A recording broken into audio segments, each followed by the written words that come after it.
Okay, welcome once again. Ron Carty here from the Paddy Expat Club, Hotel Barracuda, every Tuesday. And as always, I'm with our speaker today, Mark Savage. Mark, would you just like to say hello very quickly? Hello to everyone. Thank you for watching. Actually, one of the fascinating things about our speakers and Paddy and the Expat Club is they've got this tremendous background. And Mark, you were talking about a silly old man getting back on a dirt bike. Is that right? Yeah, I was a racer all my life, and going to get back on and try and break a couple more records. So yeah, mate, you're being very modest. Okay, just saying a racial. Because you started your talk talking about how you grew up, events, and your future. And one of the things that first struck me about your growing up was you mentioned that you were 5 years old before you saw rain. Is that right? Yeah. I can still remember the spots hitting on the side of the shed where we parked the airplane on the hangar there. So in the dust, I could see these big spots, and yeah, I can still remember that crystal clear. Yeah. So that just, I mean, a lot of people wouldn't have been to Australia, but you come from Australia. Yeah, in the middle of Australia. Yeah. So. Yeah, and it's really sort of what I would call barren. Desert. Yeah, we're desert.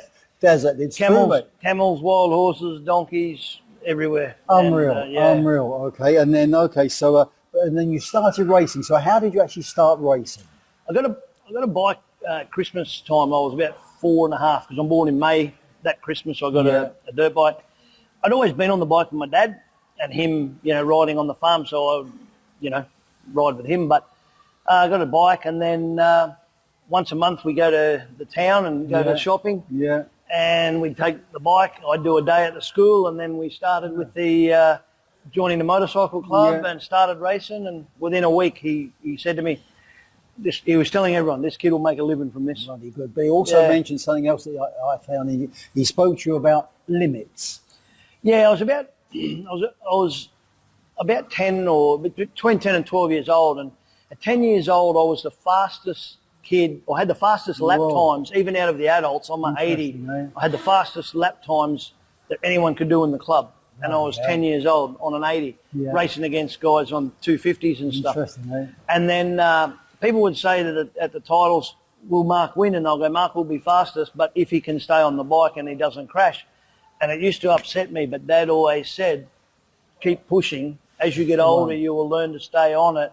And if you don't, you'll never find that limit. Yeah, mate, that's a good message for everyone, not just our mature, but anybody. Yeah. Keep pushing. And in multiple aspects of your life. Yes, mate, that's what I like. Relationship, whatever, Yeah, no, I agree. And then at 16, you became a pro, is that right? Yeah, in the motorcycle world, you become a professional and race against seasoned, world champions at 16. That's the way it is. Kawasaki came on the scene, but not just Kawasaki, before that as well. I'd started with Honda, and then 97 was Yamaha. Yeah. And then 2003, a very short run with Kawasaki because I'd broken a femur and wrist and shoulder in one big crash, And then back to Yamaha on R1s on road racing. Yeah. So, Interesting, eh? Now, and then again, I've got Kawasaki invited you back again, is that right? Yeah, so I got invited to a special day they have on a road racing track. Yeah. And I'd never ridden a road bike. I'd totally different. Yeah. So I went to that day, and I was recovering from broken legs, and I decided at the end of the day, after a lot of peer pressure, to have a ride. And by the end of the weekend, I was within like a second of the lap record, and then ended up winning the series that was about to start. And the guy that taught me to ride the bike ended up, he was a current state champion, ended up beating him for the title, Interesting. Well, I'd say what I like there, you said you were recovering from a couple of broken legs. Yeah. And you also, listen, just give a list, if you can, of some of the injuries that you've experienced. Yeah, I've had compound fractures, a couple of bad ones, compound fracture of my left femur. So I broke my left femur about 4 inches above my knee, and the top come out and stuck in the dirt. Both wrists, both ankles, tibia, fibulas, back. I've had my diaphragm and that rebuilt, liver. Just major breaks, 17 breaks, which is pretty good considering I'd had crashes where I did multiple breaks in one crash. So and you also, wasn't hurt too often. No, but you also mentioned a lot of your colleagues have had accidents and breaks and are no longer with us. Yeah, I've lost a couple of mates over the years while I've been racing with them. I've had mates put in wheelchairs, quadriplegics. So Yeah. So really, all in all, you've done well. Yeah. Apart from the successes you've had, Yeah. you've done well physically. Is that right? Yeah, I do. I don't know about Hanging physically in- now. you're hanging in there, I've got yeah. to get fit again, so No, you're I'm struggling hanging at the in. moment. But Now, yeah, we're okay, going now all right. you say you've got to get fit again. Explain why you have to get fit again. Yeah, so in 2009, I retired from everything and I broke the world record for most laps in 24 hours on a motocross track. Wow. And then it was attempted a bunch of times and no one could beat it. And then they changed the rules.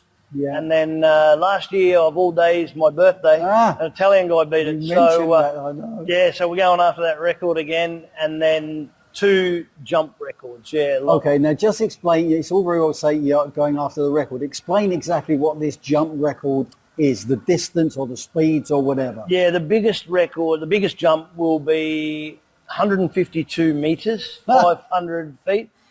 I have to hit my ramp. We'll be doing some testing shortly, but I'll start hitting the ramp at lesser speeds, but it'll end up being about 212 kilometres an hour off that ramp. So when you say tall. lesser speeds, in my mind that's like 30, 40 kilometres now. Yeah, You're no, talking about I 200. don't know, probably 120 or 30 kilometres an hour, yeah, Whoa. to start with, yeah. So, yeah, we'll probably start at around about the 200 feet, Yeah. yeah.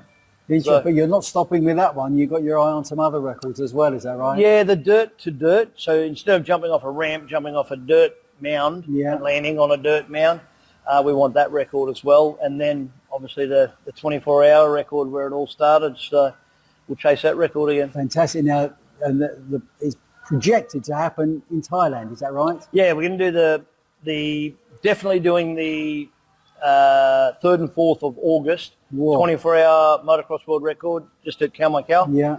So 20 minutes out of 25 minutes out of Pattaya.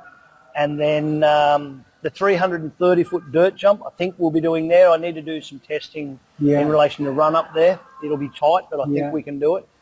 The 500 feet, maybe Buriram or something like that on the front straight where, fantastic. Big crowd, that'd be awesome. Yeah. Well, if you need any help on any of that, in particular waving a flag, I'm good for flag waving for support. No worries, no, it's perfect. Okay, or perfect. a hooter. I can give a hooter. Any help at all will help, mate. So even if you're holding the hose to water the track will be good. So. No, fantastic. Really look incredible. So, well, that's the type of people that we've got here, successful people.